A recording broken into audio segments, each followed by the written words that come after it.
સતત 3 દિવસના ઘટાડા બાદ આજે સોના ચાંદીના ભાવમાં ફરી જોવા મળી તેજી। India Boolean and jewellers association મુજબ આજે 24 કેરેટ 10 ગ્રામ સોનાનો ભાવ 954 રૂપિયા વધી 1,34,415 પર પહોંચ્યો, જ્યારે 22 કેરેટ 10 ગ્રામ સોનાના ભાવ 1,23,124 પર પહોંચ્યા। આ તરફ આજના દિવસમાં પ્રતિ કિલો ચાંદીના ભાવ પણ 5,656 રૂપિયા વધી 2,34,906ની સપાટી પર પહોંચી ગયા। ગઈકાલે પ્રતિ કિલો ચાંદીના ભાવ 2,29,250 રૂપિયા હતા।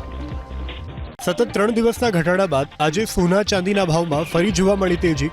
India Boolean and jewellers association મુજબ આજે 24 કેરેટ 10 ગ્રામ સોનાનો ભાવ 954 રૂપિયા વધી 1,34,415 પર પહોંચ્યો, જ્યારે 22 કેરેટ 10 ગ્રામ સોનાના ભાવ 1,23,124 પર પહોંચ્યા। આ તરફ આજના દિવસમાં પ્રતિ કિલો ચાંદીના ભાવ પણ 5,656 રૂપિયા વધી 2,34,906ની સપાટી પર પહોંચી ગયા। ગઈકાલે પ્રતિ કિલો ચાંદીના ભાવ 2,29,250 રૂપિયા હતા।